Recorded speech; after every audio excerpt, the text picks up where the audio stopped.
now I invite Dr. Prakash Zacharias. He is a very known senior consultant gastroenterologist from Kochi. And his topic is role of narrowband imaging and artificial intelligence in early diagnosis of cancer. Good evening. Respected chairpersons, senior colleagues, and dear friends. At the outset, let me thank Dr. Sanjay and his team for giving me this opportunity.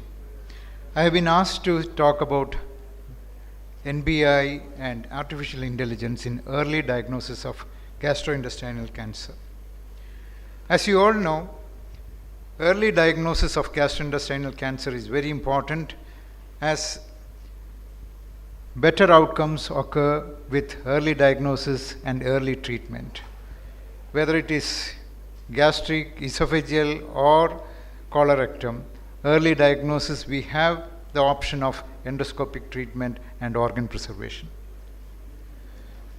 The diagnosis of early gastric cancers involve the detection, delineation, differentiation between inflammatory and malignant, and also staging by endoscopic resection. Whenever you do an endoscopy, this is the best chance to do a screening procedure also. As you all know, colonoscopy, the quality measurement is adenoma detection rate, and a 1% increase in adenoma detection rate leads to 3% reduction in the rate for interval colorectal cancers. However, about 24% of polyps could be missed during conventional colonoscopy. So in such situation, probably artificial intelligence would be of use by helping us to detect these lesions. So this is one of the AI called GI Genius from Medtronic. So when you have a computated polyp detection, there is increased detection of polyps versus the standard colonoscopy, especially even diminutive polyps and even hyperplastic polyps, and there is a risk of resection of very small lesions. However, there is also another problem, that is we may perform a less careful withdrawal and inspection beyond the folds. So even upper GI cancers can be missed. In one of these meta-analysis, it was found that 1 in every 398 endoscopy procedures you might miss an early malignancy. And about 11.3% had a normal reported EGD within 3 years before the diagnosis.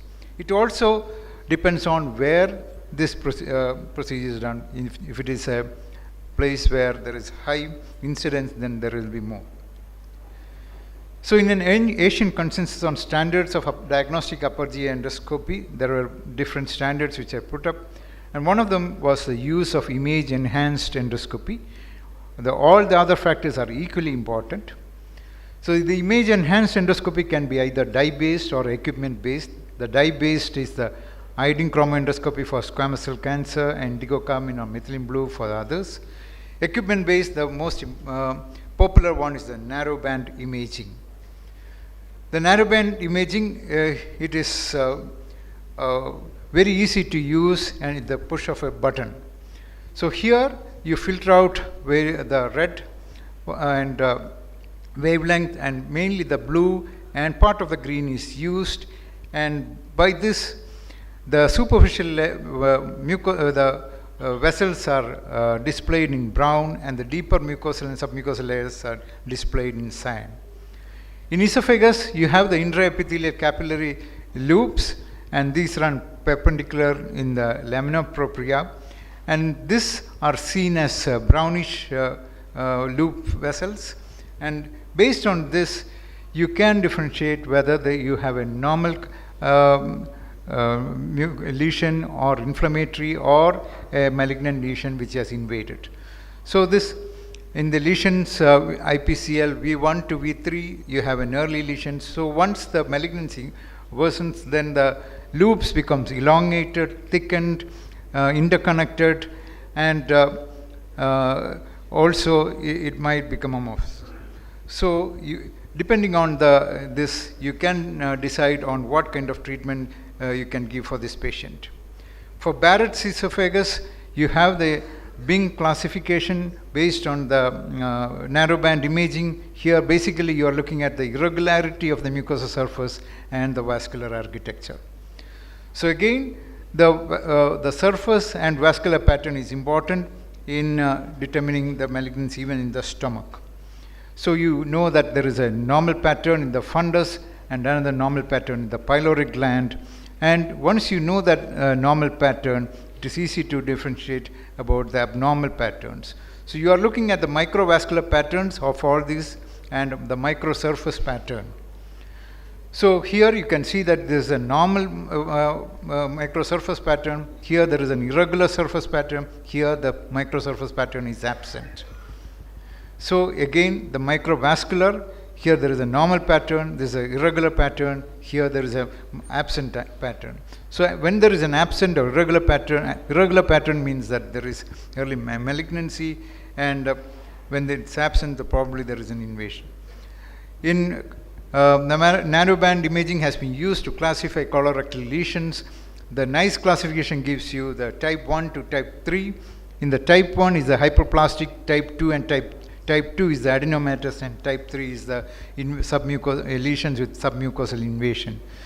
And in the type 1, the lesions looks either dark or white, or the vessels are not seen or isolated lacy vessels, while in adenomatous polyp you can see brown vessels, and type 3 you can see amorphous pattern.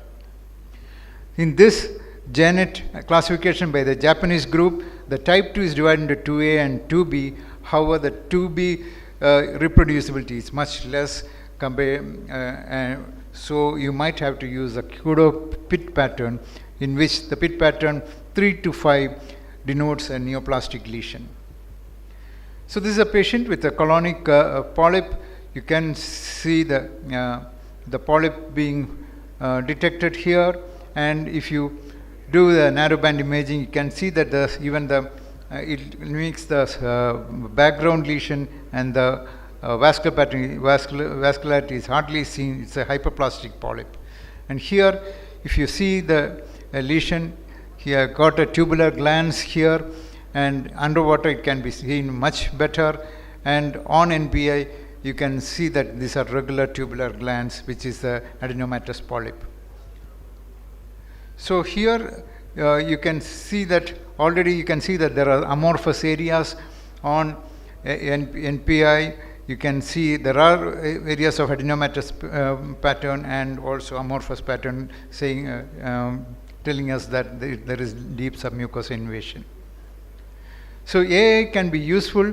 There is an endocytoscopy which has been clubbed with the endobrain, and here you can see already that it looks like an invasive malignancy. So when you do endocytoscopy by applying methyl blue and then doing the cytoscopy, the endobrain would tell you whether it is a neoplastic or non-neoplastic, and the endobrain plus will tell you whether it is a invasive malignancy or a non-invasive. So this AI would be helpful in such situations. So the one AIs which are available are the GI Genius, Discovery, CAD-EYE, Endobrain, and the Wise Vision. The Wise Vision can be clubbed with any of the Olympus, Pendax, or Fujinon. So the domains for which AI would be useful includes pre-procedure utility, assessing the completeness of procedure, identification of pathology, management of it will help us in management of pathology, assess the complications and patient experience, and the post-procedure management. So to summarize, image-enhanced endoscopy and narrowband imaging would help us to identify lesions and the vascular patterns, and also in the assessment of lesions for characterization and also decision making. AI is a useful tool in detection and characterization of lesions, and it seems to be the future for endoscopy. Thank you.